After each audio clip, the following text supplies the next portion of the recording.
മച്ചാനെ സംഭവം എടുക്കാച്ച മോനെ ഒരു രക്ഷയില്ല. ഭീമ് വാറ് മജാന്ന് പറഞ്ഞാ ഇമ്മാതിരി മജ. ഞാൻ ആകെ 4-5 ദിവസമായിട്ടുള്ള യൂസ് ചെയ്യാൻ തുടങ്ങിയിട്ട്. സംഭവം എടുക്കാച്ച്. പ്രധാനമന്ത്രി നരേന്ദ്രമോദി വിതുമ്പിക്കരഞ്ഞ ഈ വീഡിയോയാണ് 2 ദിവസങ്ങൾക്ക് മുമ്പ് ഇന്ത്യയൊട്ടാകെ ചർച്ചയായത്. വാരണാസിയിലെ ആരോഗ്യ പ്രവർത്തകരുമായി നടത്തിയ ഓൺലൈൻ വീഡിയോ കോൺഫറൻസിനിടെയാണ് നരേന്ദ്രമോദി വിതുമ്പിയത്. കോവിഡിൽ മരണപ്പെട്ടവരുടെ ഉറ്റവർക്ക് അനുശോചനം നേർന്നുകൊണ്ടാണ് മോദിയുടെ വാക്കുകൾ ഇടറിയതും മോദി വിതുമ്പിയതും. സത്യത്തിൽ എന്തിനായിരുന്നു മോദി വിതുമ്പിക്കരഞ്ഞത്? മോദിയുടെ വിതുമ്പിക്കരച്ചിലിന് പിറകിൽ BJP ഒളിപ്പിച്ചു കടത്തിയ രാഷ്ട്രീയ നാടകം എന്താണ്? വാർത്ത കാണാം. അതിനു മുമ്പായി ഞങ്ങളുടെ ചാനൽ ഇതുവരെ സബ്സ്ക്രൈബ് ചെയ്യാത്തവരാണെങ്കിൽ ചാനൽ സബ്സ്ക്രൈബ് ചെയ്തതിനു ശേഷം തൊട്ടടുത്തുള്ള ബെൽ ബട്ടൺ അമർത്തി ഓൾ എന്ന ഓപ്ഷൻ ക്ലിക്ക് ചെയ്യുക. നമ്മുടെ അയൽ രാജ്യമായ ബംഗ്ലാദേശിനെ പറ്റി ഒരു ചെറിയൊരു കാര്യം പറയാം. 1971 അവർക്ക് സ്വാതന്ത്ര്യം ലഭിക്കുന്ന സമയത്ത് ഒരു ദരിദ്ര രാജ്യം മാത്രമായിരുന്നു ബംഗ്ലാദേശ്. എന്നാൽ ആ ബംഗ്ലാദേശ് ഇപ്പോൾ പ്രതിശീർഷ വരുമാനത്തിലും GDP-യിലുമൊക്കെ ഇന്ത്യയെ കടത്തിവിട്ടിരിക്കുകയാണ്.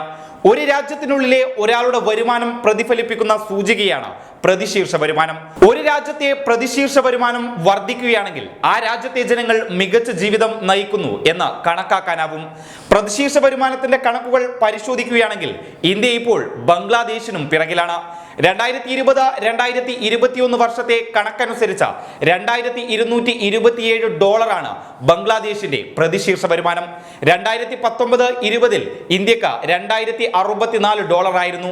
എന്നാൽ 2020-21 വർഷത്തിൽ ഇന്ത്യയുടെ പ്രതിശീർഷ വരുമാനം $1947 ഈ കണക്കനുസരിച്ച് $280 പ്രതിശീർഷ വരുമാനത്തിൽ ഇന്ത്യ ബംഗ്ലാദേശിനേക്കാൾ പുറകിലാണ്.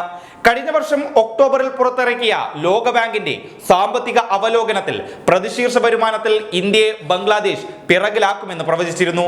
അതോടൊപ്പം 2025 ഇന്ത്യ GDP-യുടെ കാര്യത്തിലും ബംഗ്ലാദേശിനോട് പിറകിലാകുമെന്ന് ലോകബാങ്ക് സാമ്പത്തിക അവലോകന യോഗത്തിൽ പ്രവചിച്ചിരുന്നു. കഴിഞ്ഞ ദിവസം രാഹുൽ ഗാന്ധി പങ്കുവെച്ച ട്വീറ്റിലും വ്യക്തമാകുന്നത് ഇന്ത്യയുടെ GDP-യുടെ തകർച്ചയാണ്. ഇന്ത്യയുടെ GDP വളർച്ച -8% ബംഗ്ലാദേശിന്റെ GDP 3.8%. ഈ പറഞ്ഞ കണക്കുകളും മോദിയുടെ 2 ദിവസത്തെ മുമ്പത്തെ വിതുമ്പലും തമ്മിൽ എന്ത് ബന്ധമാണ് ഉള്ളത് എന്നല്ലേ? കഴിഞ്ഞ ദിവസം രാഹുൽ ഗാന്ധി പങ്കുവെച്ച ട്വീറ്റ് തന്നെ പരിശോധിക്കാം. No vaccine, lowest GDP, highest covid death, government of India's response, PM cries എന്നാണ് രാഹുൽ ഗാന്ധിയുടെ ട്വീറ്റ്. അതായത് രാജ്യത്ത് വാക്സിനുമില്ല, GDP-യും കുറഞ്ഞിരിക്കുന്നു, കോവിഡ് മരണം കുത്തനെ കൂടുന്നു. ഇതിനൊക്കെ പരിഹാരമായി കേന്ദ്രത്തിന്റെ പ്രതികരണം എന്താണ്? പ്രതികരണം ഒന്നേയുള്ളൂ, പ്രധാനമന്ത്രി മോദിയുടെ കരച്ചിൽ. ഇതാണ് രാഹുൽ ഗാന്ധി പങ്കുവെച്ച ട്വീറ്റ്. ഇത്തരത്തിൽ GDP-യുടെയും കോവിഡ് മരണത്തിന്റെയും വാക്സിന്റെയും കാര്യത്തിലുമുള്ള പ്രതിസന്ധി മറികടക്കാനാണ് നരേന്ദ്രമോദിയുടെ ഈ കരച്ചിൽ എന്നാണ് രാഹുൽ ഗാന്ധി ട്വീറ്റിലൂടെ പറയുന്നത്. ഒരു തരത്തിൽ അത് തന്നെയായിരിക്കും ശരി. തങ്ങൾ എന്ത് പ്രതിസന്ധി നേരിടുന്ന സമയങ്ങളിലെല്ലാം BJP ഇത്തരത്തിൽ പല നാടകങ്ങളും നടത്താറുണ്ടെന്ന് സോഷ്യൽ മീഡിയയിൽ നേരത്തെ തന്നെ ചർച്ച നടന്നിരുന്നു. എന്തായാലും ഒരു വിതുമ്പലിനുള്ളിൽ മോദി ഒളിപ്പിച്ചു വെച്ചത് രാജ്യത്തിന്റെ GDP-യും കോവിഡ് പ്രതിസന്ധിയും ഒക്കെയാണ്. മോദി ഭക്തർക്ക് ന്യായീകരിക്കാൻ മോദിയുടെ ഈ വിതുമ്പൽ തന്നെ ധാരാളമാണ്. News desk public Kerala.